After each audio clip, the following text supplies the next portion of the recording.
sobretudo da capital federal, Brasília.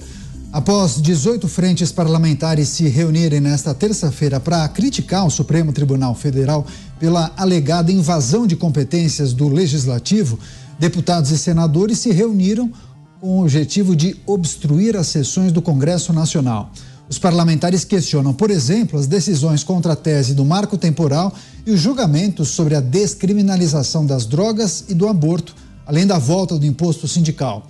Quem também teria aderido ao movimento é o Centrão. De acordo com a reportagem do jornal O Estado de São Paulo, Arthur Lira teria anunciado no grupo de mensagens de líderes partidários o travamento de votações. Integrantes da base aliada do governo falam em boicotes em troca de mais cargos. A obstrução deve seguir na sessão de hoje do Legislativo Federal. Vamos a Brasília, capital federal, conversar com José Maria Trindade. Zé, seja muito bem-vindo. Ótima noite a você. Sabe a impressão que eu tenho? Que o Congresso Nacional parece uma panela de pressão prestes a explodir por conta disso, que eles têm chamado de invasão de competências da Suprema Corte Brasileira. Você, com tantos anos de cobertura do Legislativo, já tinha visto algo parecido, pelo menos nessas proporções? E diga pra gente, no que pode resultar esse boicote, hein, Zé? Salve, aqui é sempre assim, é sempre pressão, viu? Muito boa noite, Daniel, boa noite, colegas aqui de bancada, o Mota no Rio de Janeiro, o Dantas aqui, o Beraldo nos Estados Unidos e principalmente boa noite a você que sempre está aqui acompanhando esse original Pingos nos Is. Tempos estranhos na política do Congresso Nacional. Veja bem, eu soube agora há pouco que o PL está avaliando o que fazer com 20 deputados que marcaram presença no plenário da Câmara e antes o partido tinha se reunido e decidido obstruir os trabalhos. Obstruir é, apesar de estar presente no Congresso Nacional, não registrar presença, objetivo de paralisar a pauta. Então, o PL já tem 20 baixas que seriam ali os deputados que já aderiram ao governo. E me dizem líderes governistas de que o governo está em cima do PL para ampliar este número de governistas no PL. Veja que profundidade da coisa. Por outro lado, eu soube também que o presidente da Câmara, Rodrigo Maia, chamou líderes governistas e 2 vice-líderes e disse o seguinte: olha, esta paralisação não é uma ação do Centrão pela Caixa Econômica Federal. E ali ele garantiu que não há esta pressão, que não faz esse trabalho, mas disse com todas as letras, o presidente prometeu que vai fazer o PP na Caixa Econômica Federal e de porteira fechada, ou seja, o PP vai indicar presidência, diretorias e principalmente as representações estaduais da Caixa Econômica Federal em todo o Brasil. O presidente se distanciou. E aí tem a grande novidade que eu venho falando aqui a semana inteira. É a seguinte: as frentes parlamentares tomaram o poder. Estão grandes, primeiro ocuparam o lugar dos lobbies tradicionais por aqui, que são as confederações, os grupos de pressão. Hoje, as frentes parlamentares representam setores. E aí, a novidade é que elas tomam um posicionamento muito mais importante do que os partidos políticos, porque elas têm apoio de deputados e senadores de vários partidos. E aí a novidade oficializada que eu anunciava no início da semana, elas se uniram e formaram uma maioria matemática que é preciso ser testada na prática no plenário. Se houver mesmo esta maioria das frentes parlamentares, o Supremo terá uma resistência no Congresso Nacional. Esta é a promessa. Eu posso informar que uma emenda já tem 180 assinaturas, são necessárias 171 para ser apresentada, e nesta emenda à Constituição haverá uma troca de controle constitucional. O Congresso dará a última palavra. Seria o seguinte: se houver uma decisão do Supremo transitada em julgada, o Congresso poderia, segundo esta modificação na Constituição, mudar o resultado definido pelo Supremo. Isto é controle constitucional. Me disseram alguns líderes que não tem a menor chance dessa emenda passar, mas ela será apresentada. Então, esta é a realidade da panela de pressão que você se referiu, André, Daniel, que está realmente funcionando aqui no Congresso Nacional. Pois é, você já tinha inclusive adiantado essa proposta, seria uma possibilidade de reversão de resultados e decisões tomadas pelo Supremo Tribunal Federal. Vamos ao Rio de Janeiro, Roberto Mota com a gente. Mota, seja bem-vindo, ótima noite a você. Também queria tratar desse tema, a situação tensa em Brasília, uma espécie de greve do Centrão foi instituída e pautas importantes travadas a partir daí. Como resolver esse imbróglio, hein, Mota? Situação tensa no Brasil, né, Daniel? E não é de hoje. Boa noite, Daniel. Boa noite, meus colegas de bancada. Boa noite, nossa querida audiência. Não há dúvida que um equilíbrio precisa ser restabelecido. O sentimento geral é que muitas vezes o Congresso é quase que desnecessário e, como consequência, que o nosso voto, o voto dos eleitores, é irrelevante. Como é que isso pode acontecer justamente quando nós vivemos um período onde tantas autoridades reafirmam a importância de defender a democracia? Vale a pena lembrar, a democracia é o governo do povo, pelo povo e para o povo. Mas a maioria das pessoas é absolutamente contra uma série de medidas que têm sido aprovadas recentemente, como o fim do marco temporal, a volta do imposto sindical e a descriminalização das drogas e do aborto. Isso parece uma estranha variante da democracia, não é exatamente aquela democracia da qual a gente se lembrava. É uma democracia onde parece que o papel das pessoas é simplesmente obedecer. Portanto, o Congresso faz bem ao propor o reequilíbrio. E melhor ainda, o Congresso usa os instrumentos da democracia para restaurar a própria democracia. É isso, giro inicial de análises com os comentaristas aqui da Jovem Pan News. Quem está conectado com a gente, hein, Filipinho? Cláudio Dantas, em Brasília. Vamos retornar a Brasília. Cláudio Dantas. Dantas, seja bem-vindo, ótima noite a você. Como resolver esse mal-estar generalizado? Isso passa pelo quê? Uma reunião entre os chefes dos poderes, vimos isso em outras administrações, alguma mudança, uma trava legislativa. O Zé Maria trouxe essa informação importante, essa proposta que poderia reverter decisões do Supremo Tribunal Federal. Seria uma saída? Daniel, muito boa noite, Beraldo, Mota, Zé Maria e toda a nossa audiência. Essa trava, na verdade, ela é bem polêmica e eu acho que ela causará mais atrito do que significará algum tipo de solução. Nós estamos vendo esse atrito acontecer por algo que denunciamos há muito tempo, que é o ativismo judicial. É o Supremo legislando, ou seja, entrando nas competências do Congresso, nas competências do Legislativo.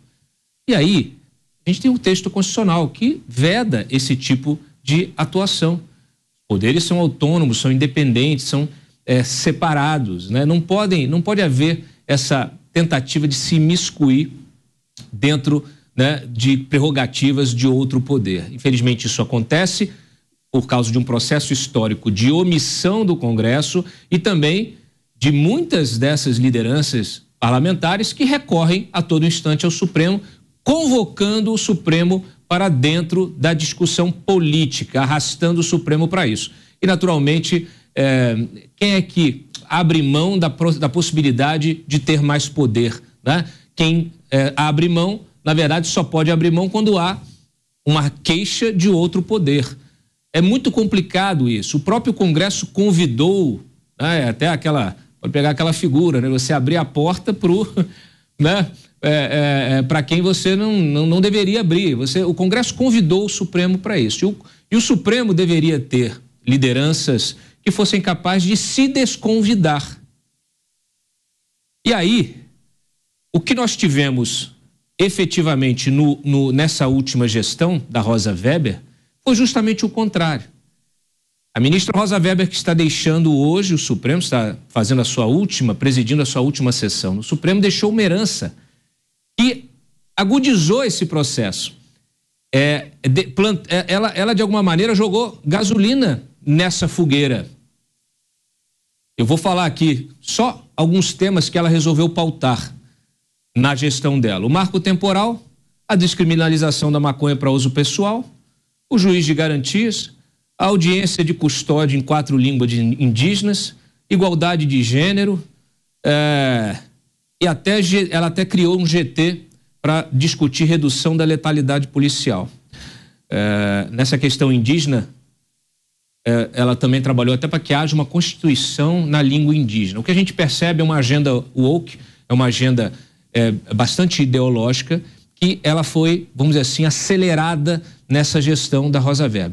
É uma agenda, e aí desses tópicos aqui que eu falei, que eu mencionei rapidamente, superficialmente, tem vários deles que são de discussão do legislativo. São temas polêmicos, questão do aborto também, sem esquecer aqui.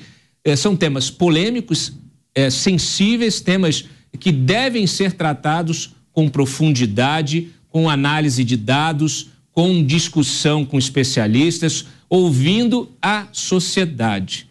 E não temas que deveriam ser discutidos, né, num plenário com 11 ministros. Então, essa gestão, ela deixa essa herança, aproveitando já aqui, antecipando uma das nossas pautas, que é esse último dia, nessa despedida da Rosa Weber, ela também é responsável por esse, vamos dizer assim, esse esgarçamento ainda maior dessa relação. O Congresso agora parece que despertou, né? Despertou porque tocou em pontos fundamentais que vão mexer com o eleitor desse político que tem, naturalmente, interesse no ano que vem em eleições para prefeituras no país inteiro.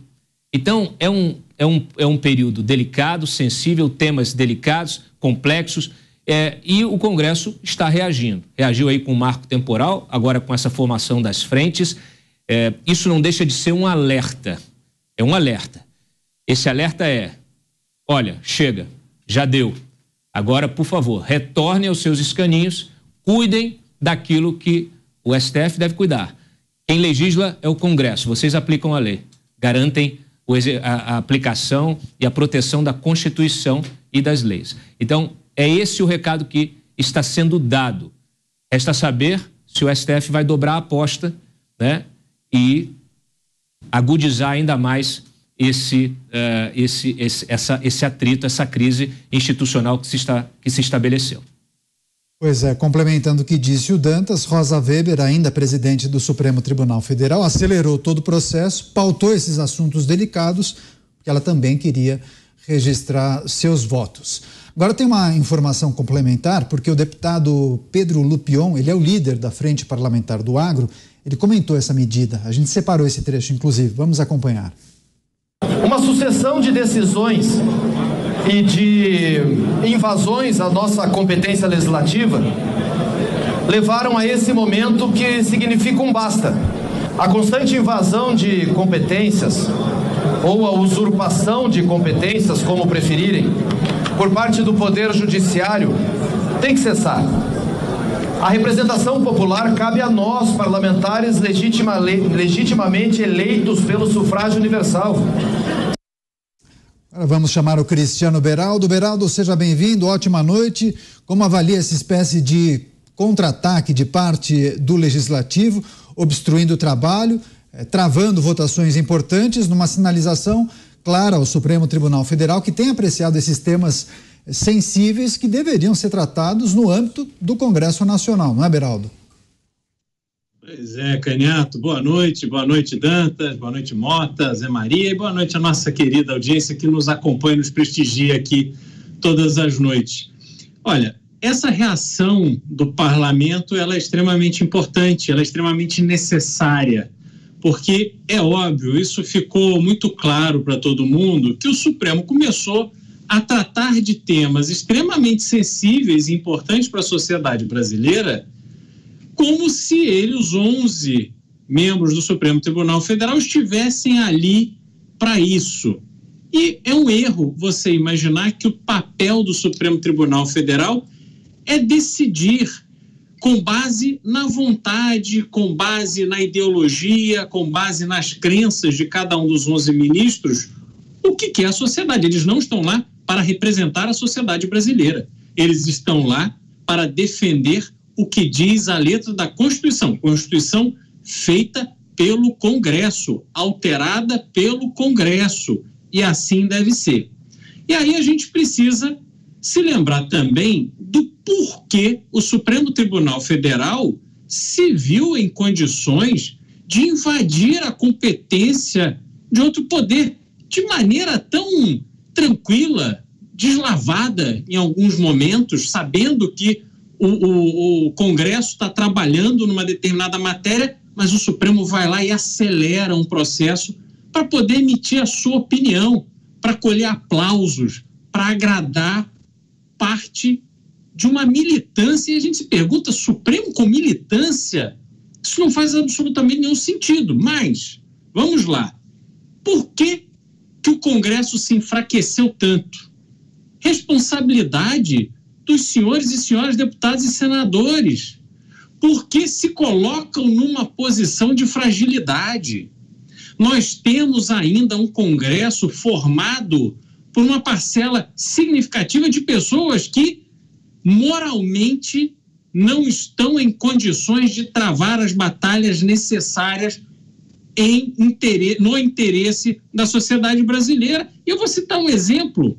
Ontem eu fiquei admirado ao assistir às manifestações finais na CPI da Americanas, um deputado da Bahia, João Carlos Bacelar, apontando o dedo para executivos da Americanas, representando os acionistas que colocaram 12 bilhões de reais na empresa, dizendo que era uma pessoa sem moral, desqualificada e tal. Pô, João Carlos Bacelar tem lista de processo contra ele, acusação de corrupção, acusação de assédio, processos no Supremo Tribunal Federal, mas se sente em condições de pegar o microfone da Câmara e se colocar como um paladino da moral. Ora, quando for necessário travar uma batalha contra esse movimento do STF, será que é o João Carlos Bacelar que vai travar? É claro que não, porque ele tem que defender os seus próprios interesses. Então, nós temos um problema moral que precisa ser corrigido. E como é que se corrige esse problema moral? A partir de uma participação efetiva da sociedade brasileira como um todo, e não uma parcela dela, escolhendo e cobrando os seus representantes. Nós temos que acabar com esta dinâmica do voto que parece que é um patrimônio incorporado ao político. As pessoas têm que parar com esse hábito de menosprezar o valor do seu voto, achar que qualquer coisa vale o voto. Nós temos que instruir a população para elas entenderem o seu papel no processo democrático. A partir daí, nós teremos representantes que coloquem o Congresso na altura que ele precisa ter.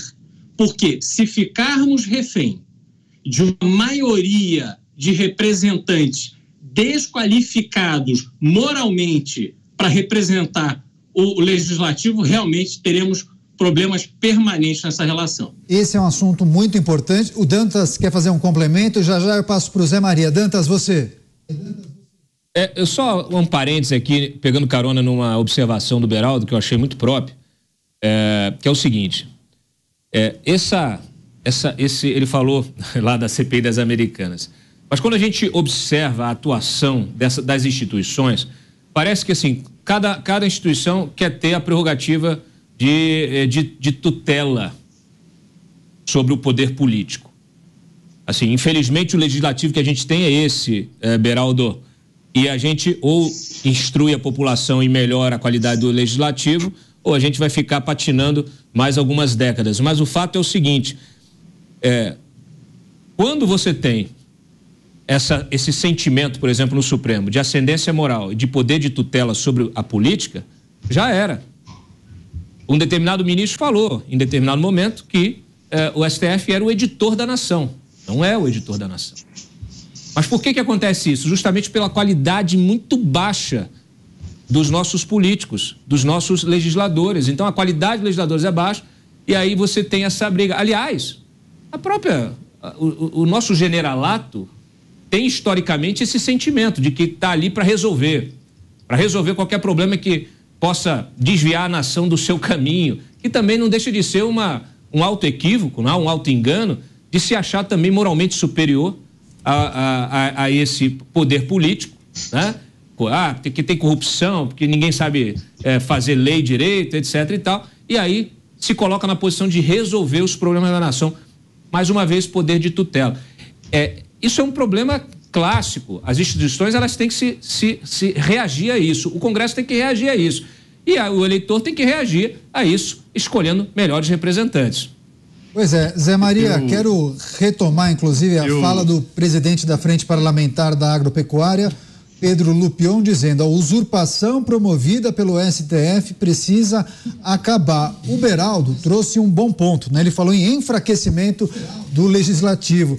Agora, o que aconteceu nesse processo todo que permitiu que nós chegássemos até aqui? O Dantas também levantou um ponto que me parece fundamental, questionando a qualidade, inclusive, do nosso Legislativo. É isso ou é isso também? Grupos ali no Congresso Nacional, líderes, acabaram cruzando os braços porque as decisões do Supremo Tribunal Federal vinham no sentido do agrado deles. E aí se criou ali uma condição sem retorno. Alguns me diziam, mas isso aí vai até um ponto e depois volta, não volta nunca. Ninguém abre mãos de poder. Poder se cria exatamente demonstrando poder ou expectativa de poder. E o Supremo ganhou poderes, sim. Para se ter uma ideia, esta chamada pauta de costumes que os deputados e senadores correm, isso tudo foi parar no Supremo Tribunal Federal, que está decidindo 1 a 1. E olha, reforma eleitoral, quem acabou com a doação de empresas para a campanha eleitoral não foi o Congresso, não. Foi o Supremo que decidiu que as empresas não podem doar. Eu odeio esse termo, que uma empresa não vai doar 10 milhões de reais para alguém, ou seja, vai comprar o parlamentar com o nome daquilo ou comprar o partido político. Essa é a realidade. Então, esse foi um ponto e veio crescendo e absorvendo, como diz a música, e chegou nesse ponto. Esta fala do presidente da FPA, a toda poderosa FPA, com 340 integrantes no Congresso Nacional, é um marco na história do Legislativo brasileiro. Eu venho dizendo sobre o crescimento das frentes. As frentes ocuparam o lugar primeiro dos grupos de pressão, das confederações, dos grupos que sempre atuaram no Congresso. Agora é tudo através das frentes que estão oficializadas e agora toma o lugar dos partidos políticos e anuncia uma obstrução geral nos trabalhos que pode ir adiante. Nos Estados Unidos e em outros países, esta união de frentes já existe. Nos Estados Unidos se troca apoio. É o caso aqui de uma frente três frentes que atuam sempre juntas, que é a chamada BBB, né? São as bancadas do boi, da bala e da Bíblia. Estão essas três fontes unidas, mas não são só elas. 10 frentes ali estão unidas para parar o Congresso Nacional. É uma nova força. Hoje eu ouvi reclamações fortes de dirigentes partidários, dizendo, olha, quem representa o parlamentar é o partido político, não é mais. Mota, para fechar só essa discussão, é preciso de um freio de arrumação? Como? Olha, eu quero discordar aqui veementemente dos meus colegas de bancada. Aberto o voto divergente, então. Voto extremamente divergente, embora extremamente não seja uma expressão muito em voga hoje em dia, né? Eu não acho que isso é uma questão de qualidade de representantes e nem acho que isso tem a ver com as escolhas feitas pelos eleitores. Eu acho até isso injusto com os eleitores. Primeiro, que a gente já comentou aqui, o sistema de eleição proporcional dá uma tarefa impossível para o eleitor. Ninguém consegue pegar uma lista de 2.000 candidatos a deputado estadual e escolher um nome bom. Ninguém consegue pegar uma lista de 1.000 candidatos a deputado federal e escolher um nome bom. Segundo, porque esses problemas de populismo e corrupção, meus amigos, acontecem em todas as democracias. Pergunta aí o Beraldo, como é que está a situação do senador Bob Menendez, que está sendo acusado de receber pacotes de dinheiro, dólar em pacotes, aí nos Estados Unidos da América. Pergunta sobre os escândalos do filho do presidente Joe Biden, parece que cada dia tem um escândalo diferente. Pergunta sobre a decisão judicial de ontem contra as empresas do ex-presidente Donald Trump, uma decisão que ameaça levar à falência várias das empresas dele. Essa história de populismo e corrupção acontece em todo lugar onde há democracia, porque é indissociável você buscar o poder através do voto. As pessoas que não têm uma base moral firme, elas são inevitavelmente seduzidas por esse jogo de poder. A grande diferença do Brasil para os outros lugares, e aí para os Estados Unidos, vai estar exemplificada no caso do senador Bob Menendez, e se resume em uma palavra, meus amigos: impunidade. É essa a diferença. No Brasil, se você estiver do lado certo, se você for amigo das pessoas certas, se você tiver o discursinho bonitinho, você faz qualquer coisa, diz qualquer coisa e não dá nada. Pois é, a gente tem várias outras. Não, acho que o Beraldo. Vai lá, você, Zé, depois eu passo para o Beraldo, mas tem outra notícia para eu trazer conectada com essa, inclusive. Você, Zé. Pois é, a diferença não é exatamente impunidade, mas é um divórcio que há, né, e vem aumentando entre o eleitor, o que pensa o eleitor, e o seu representado aqui no Congresso Nacional. E é por isso que os partidos reclamam, porque eles chamam de poder transversal das frentes. Uma frente parlamentar, por exemplo, da agricultura, tem deputados de todos os partidos políticos e alguns que têm um sítio para comer galinha caipira e tomar uma cerveja no final de semana e estão na frente agropecuária, e tudo bem. Tem o Fernando Zucco, que é militar, mas está na frente agropecuária e é um dos líderes. Então, assim, há vamos dizer, um ajuntamento ideológico em frentes que ultrapassam, que eles chamam de poder transversal, aos partidos políticos. E esta é a grande novidade da política por aqui, do mando político. As frentes cresceram, viu? Elas estão muito bem estabilizadas, com assessores, com sedes fortes e interlocução. Isso é bom dizer, a interlocução que falta aos políticos, as frentes têm nas bases. É preciso trazer uma informação que foi uma clara resposta ao Supremo Tribunal Federal. Antes disso, o Beraldo quer fazer um comentário, porque o Mota listou uma série de episódios que estão acontecendo nos Estados Unidos e rapidamente o Beraldo quer fazer um comentário. Você, Beraldo?